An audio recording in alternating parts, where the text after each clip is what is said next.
ಇಲ್ಲಿ ನೀವೆಲ್ಲರೂ ಕೂಡ ವೆಯ್ಟ್ ಮಾಡ್ತಿದ್ದು SSLC ರಿಸಲ್ಟ್ ಯಾವಾಗಪ್ಪ ಬರುತ್ತೆ ಅಂತ ವೆಯ್ಟ್ ಮಾಡ್ತಿದ್ರಿ. ಅದ್ರ ಬಗ್ಗೆ ಒಂದು ಲೇಟೆಸ್ಟಿಗೆ ಒಂದು ಅಪ್ಡೇಟ್ ಬಂದಿದೆ. ಮತ್ತು ಈ ವರ್ಷ SSLC ಎಕ್ಸಾಮ್ನ ಬರ್ದಿರೋರಿಗೆ ಡೆಫಿನೆಟ್ಲಿ ನಿಮಗೆಲ್ಲರೂ ಕೂಡ ರಾಜ್ಯ ಸರ್ಕಾರದವರು ಒಂದು ಗುಡ್ ನ್ಯೂಸ್ನೂ ಕೂಡ ಕೊಟ್ಟಿದ್ದಾರೆ. ಅದ್ರ ಬಗ್ಗೆನೂ ಕೂಡ ಡಿಸ್ಕಸ್ ಮಾಡೋಣ. ಅದಕ್ಕಿಂತ ಮುಂಚೆ ಯಾರು ಚಾನಲ್ ಸಬ್ಸ್ಕ್ರೈಬ್ ಮಾಡ್ಕೊಂಡ್ರಲ್ಲ, ಪ್ರತಿಯೊಬ್ಬರು ಕೂಡ ಕೆಳಗಡೆ ಸಬ್ಸ್ಕ್ರೈಬ್ ಬಟನ್ ಕಾಣ್ತಾ ಇರ್ತದೆ, ಕ್ಲಿಕ್ ಮಾಡಿ ಸಬ್ಸ್ಕ್ರೈಬ್ ಮಾಡ್ಕೊಳ್ಳಿ. ಹಾಗೆ ಪ್ರತಿಯೊಬ್ಬರು ಕೂಡ ವಿಡಿಯೋಗೊಂದು ಲೈಕ್ ಕೊಡಿ. ಹಾಗೆ ಕೂಡ ಒಂದೇ ಒಂದು ಲೈಕ್, ಒಂದು ಸಬ್ಸ್ಕ್ರೈಬಿಂದ ನಿಮ್ಗೆ ಇದೇ ರೀತಿ ಕಂಟಿನ್ಯೂಸ್ಗೆ ಅಪ್ಡೇಟ್ಸ್ ನೀಡ್ತಾ ಇರಬಹುದಾಗಿರುತ್ತೆ. ಇವಾಗ ನಾವು ಡೈರೆಕ್ಟಾಗಿ ವಿಡಿಯೋ ಬಗ್ಗೆ ಬರೋದಾದರೆ, ಇಲ್ಲಿ ನೀವು ಸಾಕಷ್ಟು ಜನ ವೆಯ್ಟ್ ಮಾಡ್ತಾ ಇರೋದು ಅಫಿಷಿಯಲ್ ಡೇಟಿಗೆ ವೆಯ್ಟ್ ಮಾಡ್ತಾ ಇದ್ದೀರಾ. ಯಾವಾಗ ನಮಗೆ ರಿಸಲ್ಟ್ ಬರುತ್ತೆ, ಎಕ್ಸಾಕ್ಟ್ ಡೇಟ್ ಯಾವಾಗ ಅಂತ ಅದ್ರ ಬಗ್ಗೆ ಸಾಕಷ್ಟು ಜನ ಹುಡುಕ್ತಾ ಇದ್ದೀರಾ. ಮತ್ತು ಇದ್ರ ಜೊತೆಗೆ ನಿಮಗೆ ಗೊತ್ತಿರ್ಬೋದು, ರಾಜ್ಯ ಸರ್ಕಾರದವರು ನಿಮ್ಗೆ ಆಗಲೇ ಒಂದು ಅಪ್ಡೇಟ್ನ ಕೊಟ್ಟಿದ್ರು. ನೀವು ಎಕ್ಸಾಮ್ ಬರೋಕ್ಕಿಂತ ಮುಂಚೆನೇ ಈ ವರ್ಷ ಒಂದಲ್ಲ ಎರಡಲ್ಲ 3 ಸಲ ನಾವು SSLC ಎಕ್ಸಾಮ್ನ ಕಂಡಕ್ಟ್ ಮಾಡ್ತೀವಿ.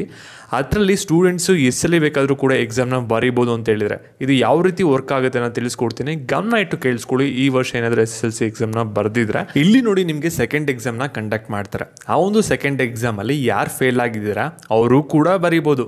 ಮತ್ತು ಯಾರಿಗೆ ನೀವು ತೆಗ್ದಿರೋ ಮಾರ್ಕ್ಸ್ ಇಷ್ಟ ಇಲ್ಲ ಅನಿಸುತ್ತೆ ಅವರು ಕೂಡ ಬರಿಬೋದಾಗಿರುತ್ತೆ. ಇಲ್ಲಿ ನೀವು ಎಲ್ಲ ಸಬ್ಜೆಕ್ಟು ಕೂಡ ಬರೀಬೇಕು ತಿರ್ಗಾ ಅಂತೇನಿಲ್ಲ. ನಿಮ್ಗೆ ಯಾವೊಂದು ಸಬ್ಜೆಕ್ಟಲ್ಲಿ ಕಮ್ಮಿ ಬಂದಿದೆ ಅಂತ ಅನಿಸುತ್ತೆ, ಇಂಪ್ರೂವ್ ಮಾಡ್ಕೋಬೇಕು ನನ್ನ ಮಾರ್ಕ್ಸು ಅಂತ ಇಷ್ಟ ಇದೆ ಅಂದರೆ ಅವರು ತಿರ್ಗಾ ಎಕ್ಸಾಮ್ನ ಕಟ್ಕೊಂಡು ಸೆಕೆಂಡ್ ಅಟೆಂಪ್ಟಲ್ಲಿ ಬರೀಬೋದಾಗಿರುತ್ತೆ. ಅದನ್ನ ನೀವು ಫೇಲ್ ಆಗಿದ್ದೀರಾ ಅಂತ ಕನ್ಸಿಡರ್ ಮಾಡಲ್ಲ, ಫಸ್ಟ್ ಅಟೆಂಪ್ಟಲ್ಲಿ ನಾನು ಕನ್ಸಿಡರ್ ಮಾಡಿ ನಿಮಗೆ ಮಾರ್ಕ್ಸ್ನ ಕೊಡ್ತಾರೆ. ಇನ್ ಕೇಸ್ ನಿಮಗೆ ಸೆಕೆಂಡ್ ಅಟೆಂಪ್ಟಲ್ಲಿ ಫಸ್ಟ್ ಅಟೆಂಪ್ಟಿಗಿಂತ ಕಮ್ಮಿ ಮಾರ್ಕ್ಸ್ ಬಂದರೂ ಕೂಡ ಯಾವುದರಲ್ಲಿ ಜಾಸ್ತಿ ಮಾರ್ಕ್ಸ್ ಇರುತ್ತೆ ಅದನ್ನ ಕನ್ಸಿಡರ್ ಮಾಡಿ ನಿಮಗೆ ರಿಸಲ್ಟ್ನ ಅನೌನ್ಸ್ ಮಾಡ್ತಾರೆ. ಇದೇ ರೀತಿ ನಿಮಗೆ 3 ಎಕ್ಸಾಮು ಕೂಡ ಕಂಡಕ್ಟ್ ಮಾಡ್ತಾರೆ.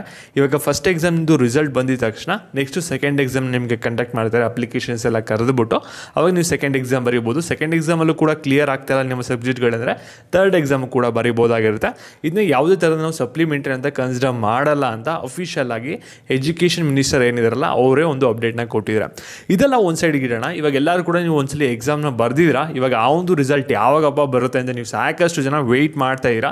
ಮತ್ತು ಎಲ್ಲ ಕಡೆನೂ ಕೂಡ ಹುಡುಕ್ತಾ ಇದ್ದೀರಾ. ದಿನಕ್ಕೊಂದು ನ್ಯೂಸ್ ಅಂತೂ ಬರ್ದಿದೆ ನಿಮಗೆ, ರಿಸಲ್ಟ್ ಇವತ್ತು ಬರುತ್ತಂತೆ, ನಾಳೆ ಬರುತ್ತಂತೆ, ಯಾವಾಗಪ್ಪ ಬರೋದು ರಿಸಲ್ಟು ಅಂತ. ಆದರೆ ನಿಮಗೆ ರಿಸಲ್ಟ್ ಯಾವಾಗ ಬರ್ತಿದೆ ಅನ್ನೋದು ನಿಮಗೆ ಯಾವುದೇ ಕಾರಣಕ್ಕೂ ಕೂಡ ಎಲ್ಲೂ ಕೂಡ ಸಿಕ್ಕಿರಲ್ಲ ಎಕ್ಸಾಕ್ಟ್ ಡೇಟು. ಯಾಕೆಂದರೆ ಎಜುಕೇಷನ್ ಬೋರ್ಡ್ ಅವ್ರು ಏನು ಮಾಡ್ತಾರೆ ಅಂದರೆ, ನಾಳೆ ಏನಾದರೂ ಒಂದು ರಿಸಲ್ಟ್ನ ಅವ್ರು ಕೊಡ್ತಾರೆ ಅಂದರೆ ನಮಗೆ ಇವತ್ತು ಸಂಜೆ ಅವರು ಅಫಿಷಿಯಲ್ ಆಗಿ ಅನೌನ್ಸ್ ಮಾಡ್ತಾರೆ. ಅಷ್ಟೇ ಟೈಮ್ ಡ್ಯೂರೇಷನಲ್ಲಿ ಅವ್ರು ನಮಗೆ ಅಫಿಷಿಯಲ್ ಡೇಟ್ನ ತಿಳಿಸೋದು.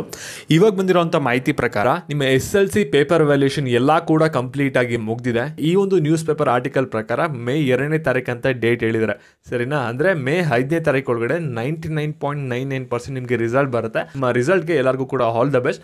ಮತ್ತು ಈ ಒಂದು ವಿಡಿಯೋನ ನಿಮ್ಮ ಫ್ರೆಂಡ್ಸ್ಗಳಿಗೆ ಎಲ್ಲರಿಗೂ ಕೂಡ ಶೇರ್ ಮಾಡಿ, ರಿಸಲ್ಟ್ ಯಾವಾಗ ಅಂತ ವೆಯ್ಟ್ ಮಾಡ್ತಾ ಇದ್ದಾರೆ. ಮತ್ತು ಇದೇ ರೀತಿ ಅಪ್ಡೇಟ್ಸ್ಗಾಗಿ ಚಾನಲ್ ಸಬ್ಸ್ಕ್ರೈಬ್ ಮಾಡಿಕೊಂಡು ವಿಡಿಯೋಗೊಂದು ಲೈಕ್ ಮಾಡೋದನ್ನ ಮರಿಬೇಡಿ.